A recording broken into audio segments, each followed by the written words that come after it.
So whether or not you've been keeping up with it, you more than likely know about everything Kanye West has been doing over the past couple of months. If Hitler was alive today, he would have started another Holocaust, killing his own people for letting a black guy become the most prominent Nazi of the 21st century. If you go back in time and show Hitler a video of Kanye and be like, if you keep this up, this is what's gonna happen, he would have shut down every concentration camp that day. The stupidity of a black man being a white supremacist was already shown to us in an episode of The Chappelle Show. And I get that he was doing this all for shock value, but at a certain point, it stops being quote-unquote shocking and just looks like you're being a tryhard. Like, some people forget that before he was making swastika merch and dressing like a Klans member, he was saying that he thought Hitler was a good guy. Every human being has something of value that they brought to the table.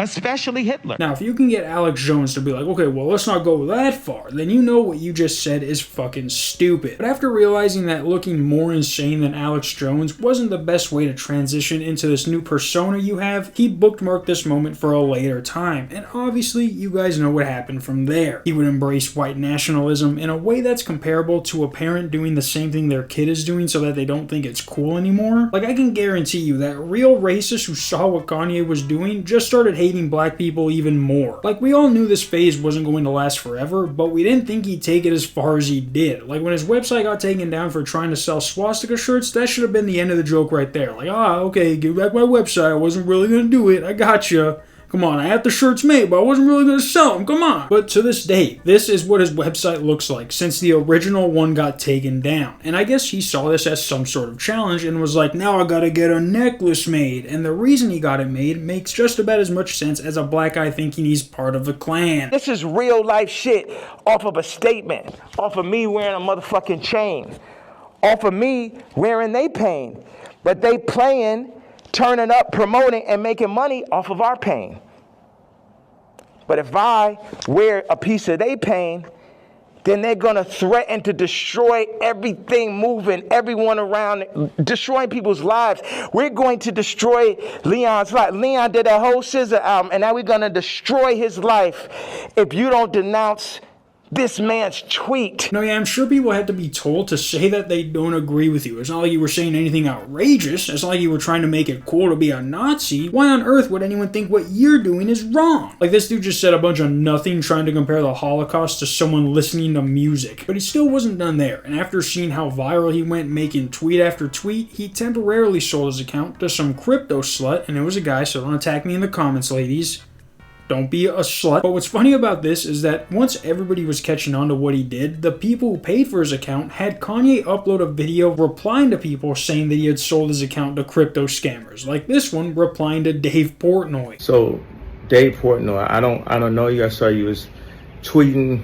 I have no idea who you are. We was going back and forth joking. But when you start talking about telling people that my coin is not real and you're trying to play with my money, now this is the last time that we're going to be talking online. He then got his account back and he's like, finally, you guys didn't say you hated Jews once. Last time I ever sell my account. But then, like a literal meteor impacting his life, sending everything into extinction, Dave Bluntz becomes his new best friend / ghostwriter, and apparently was hired to write all the songs from his upcoming album. Now, I won't even get into how much I hate Dave Bluntz. He thinks getting a bunch of white people to scream the N-word at his concert is something to be proud of. I know in my music I say a lot of words that they tell me I shouldn't say or I can't say. But I want everybody to know, you come to my show, you get a free motherfucking N-word back.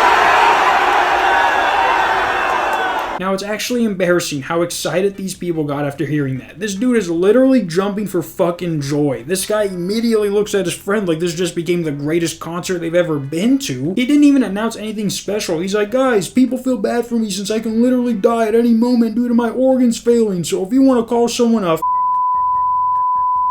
then this is the time to do it. This is what I call a safe space, baby. Like, the hospital can only run so many tests on this guy before they recommend he get euthanized to stop any suffering his body's going through. But Kanye West got this planet to write all of his songs, which isn't that impressive when you realize most of the songs are less than 2 minutes long. But then he's like, I need an album cover to match these vibes. And so he found this picture titled The Wedding of Two Members of the KKK in a Barn in Rural America by Peter Van Agdemaal. And while some people people thought he recreated this picture, he didn't. He just photoshopped the guy in the back to be black, probably angering them even more. But like, if you're going to go this far and use this picture as your album cover, go all the way and recreate it yourself. How are you going to have your own robes be made and then half-ass the part of the album you spend the most time on? And I'm not just saying that. Along with that black robe he made, he said he had a white one made also. I got a white leather one that falls right in the perfect place. Really?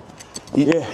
You got this made specifically? Absolutely. Now this is just me, but I would have kept the dog in the picture. But after this, he put out 3 songs that had racist white people everywhere, feeling like they were at their own Dave Blunt's concert wherever they played the song at. They're like, he says Hitler and the N-word in the same song? My Spotify rap better be prepared for a wild ride this year. It's gonna be like your summer was filled listening to underground African Nazi noise, which is unironically a more normal sounding category than what they were giving us last year. But that was his song World War III. Here's a clip of it.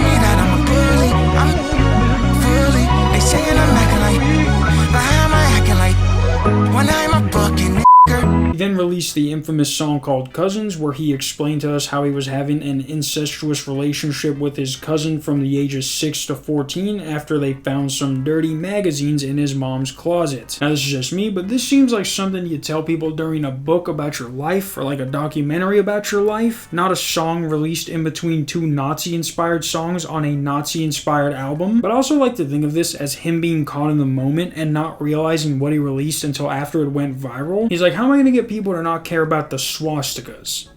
I gotta get Dave Blunt on the phone and tell him I got food and we need him to write a song. Make sure you mention the food first because he will hang up on you. But then, like I said, when everyone was like, ew, what? He was like, just kidding, I'm a Nazi, see? I'm a Nazi. And then releases the song Heil Hitler, where he actually samples a part of Hitler's speech from 1935, which was the same year he made the Nuremberg Laws. Depressing fact of the day. But since YouTube keeps taking down the song, I'm not even going to play a sample of it. But I mean, the content of the song is just as the title insists. And this time he actually did put effort into the music video and got these black people to lip sync the chorus. And this kind of reminds me of that Key and Peele sketch where one of these guys shows old videos of their dad when he was an actor, but then all the roles he played were just racist black stereotypes. Like, these people are going to get asked what music video they were in and they're going to have to tell them. But this song definitely makes the Cousins one look like a Beethoven classic. This is a song you'd see on South Park as something they'd make a joke about him making. But more recently, he decided to make Sneeko his best friend, mostly because Sneeko is just a yes man who would literally go against everything he believes if Kanye told him to. The only thing is, Kanye doesn't care about him nearly enough to know what he stands for to make him go against it. He's basically like, we can stream together, right? And you don't care about the Nazi stuff, right? But you can only do this for so long until you realize that Sneeko is the guy you have to hang out with. The guy banned on every platform except for the one ran by the world's richest man-child and the one where streamers go when they have nowhere else to go. I wouldn't even call it a streaming platform. Party is like if YouTube and Twitch had a baby that they didn't want anyone to know about and then let Kick raise it. But realizing that having Sneeko be your hype man along with making the KKK your personality wasn't a long-term deal, he sends off a series of tweets yesterday seemingly denouncing this phase of his life, seeing as that the last guy who tried to make Nazis cool didn't pan out in the way they wanted. But he says, I am done with anti-Semitism. I love all people. God forgive me for the pain I've caused. I forgave those who caused me pain. Thank you, God. And God's looking down at him like, do not bring me into this. I stopped fucking with you after Jesus. The next one says, I simply got a FaceTime from my kids, and I want to save the world again. The earth itself is in God's kingdom. God calls for peace. Share love. And it's like, dog, what the fuck are you talking about? He literally released 3 of the worst songs imaginable that are going to get replayed forever. Not to mention all the other stuff he said about everyone else. This dude thinks he can tweet out a few things about God and everything's going back to normal. Satan's looking up at God like, he thinks you're reading this. Hitler, come on, look at this. Look at this, trying to switch sides on us now. He's already locked in a spot. He did release a snippet of a new song with NBA YoungBoy, and this one is actually some of the hottest garbage I have ever heard. Came back from the dead now, nigga, I feel alive. I came back from the dead. But yeah, guys, at least he's done with all that Nazi stuff. For now. You never know with Kanye. He can literally go back to doing all this tomorrow. But thankfully, for the time being, it has stopped. Until tomorrow and or Sunday, peace.